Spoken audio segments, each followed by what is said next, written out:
Hello everyone and welcome back. Today we've got another sketchbook video. I had so much fun making the last one and it got a really good response. And one thing I realized was that I didn't actually talk about what I was doing pretty much at all. I talked about the merits of sketching and how much I enjoy it and how much I think that it's so important for the development of every artist. But I didn't actually talk about the technical aspects of sketching. So in this video, I'm going to be drawing some crundles. Now, if you don't know what crundles are, well, I guess you're just about to find out. But I'm taking a little bit of a different approach than in the last sketches with the dragons, because I'm going to try and bring this sketch up to a more finished level. So what you see me do here is just ghosting in the image, and that means just drawing a very light kind of map for the entire image, just so you can get all of the elements in the right places. And if you do make mistakes, it's very easy to correct because you haven't committed with dark strokes. You don't want to commit too early if you're going to try and finish a piece, because you have on paper a very limited value range. If you push down too hard with your pencil too early on, you've set the maximum value that you can possibly get on the sketchbook, and it's really hard to knock that back without damaging the line work around it. So the way that I approach these kind of more final rendered images is to build up the detail in more and more layers, one on top of the other, slowly working up the values, so that when it comes time for me to use my maximum value, my hard pencil strokes, that I can selectively place them in places where they can give the most impact and draw the attention of the viewer. Now, I touched on a subject then that I want to go into a little bit deeper, and that is the subject of value. Because when I first started out, I definitely thought of sketching as the art of drawing outlines, but that's not true. And probably my biggest sketching breakthrough came when I was looking at the work of Karl Kapinski, and I realized that he was actually just rendering forms with a pencil. That said, you are still going to have outlines in your drawing because you need to clearly define the boundaries of whatever it is that you're drawing, but it's important to then focus on the volumes.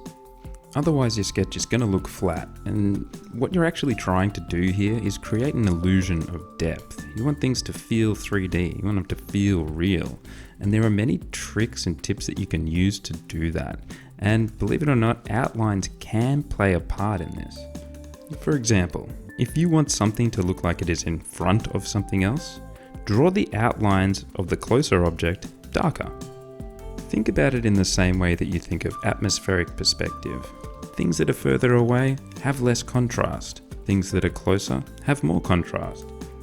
Another way you can use your lines to describe the depth of the image is to take into consideration the angle of the light when deciding how hard to press down with your pencil.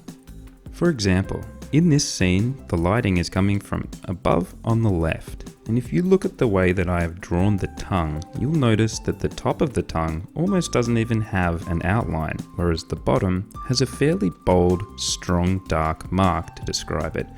This is because it's underneath the tongue. It's not receiving as much light as the top, and therefore I can be a little bit heavier with my line weight. There are so many things to consider when you're sketching, so it's important to experiment and try and figure out what works best for you. There are no rules, and things that work for me might not work for you. You're just going to have to find what feels most comfortable to you, because your tools are very limited when you're sketching. You have a pencil, paper, an eraser, which you hope not to use too much, and you can smudge with your finger, and that's about it. So if we have these limited tools available to us, we need to be very smart about how we use them. And I've developed a few techniques of my own, which I have stolen from other artists out there on the internet. But, over time, as you practice things that you've stolen, you'll make them your own. You'll realize little intricacies and nuance in the way that you make a stroke across the page. Your hand will just begin performing certain gestures time and time again. And it'll mesh with your brain a little bit, and you'll start to really appreciate some of that zigzag line that you like to put down, that you always seem to get right. And the more and more that you begin to fall into these rhythms of making strokes and trying to describe forms and textures with the pencil, more and more of your voice will begin to come out into the pencil, and over time your style will begin to emerge. But what exactly do I mean by describing textures and forms? Well, when you're applying pencil strokes onto the page, you're not simply adding value. Every mark you make is part of the story, and you'll notice that as I'm sketching here, I'm changing the direction of the strokes so that I can better describe the forms that I'm rendering. For example, that eye that I just shaded, those strokes were describing the spherical nature of the eye by curving around on its surface. If I were to try and do the same thing and darken that eye, but only using straight horizontal lines, it just wouldn't look the same. It would make the eye look like a flat two-dimensional object, and we're trying to describe the forms. So remember to vary the direction of the marks that you're making to follow the contours of whatever it is that you're drawing. This is one of the most important things that you can do with sketching, because it really does build those forms up and make them look like they have volume. But even more importantly than that, it stops you from thinking about the sketch as a 2D line art. It changes the way that you are thinking about drawing. You're no longer thinking about outlines, you're thinking about volumes, and that is so critical to improving. If you're not already thinking in volumes, it's going to be hard to take that next step. It's going to feel exhausting. It takes a lot of concentration and a lot of mental gymnastics to try and figure out the volumes of something on a two-dimensional plane.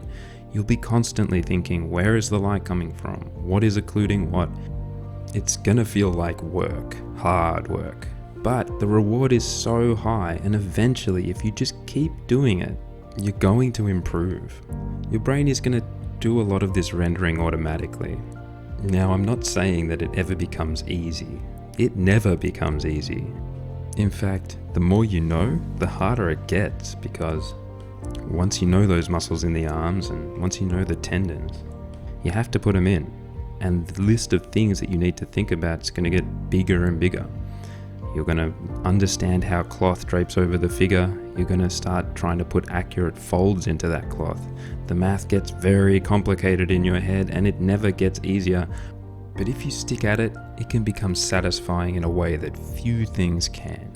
So go grab that sketchbook and show it some love. And while you're in the mood, why don't you like and subscribe and share this video with your friends if you think it's worth it. If you enjoyed it, drop a comment down below, and I'll see you guys next time.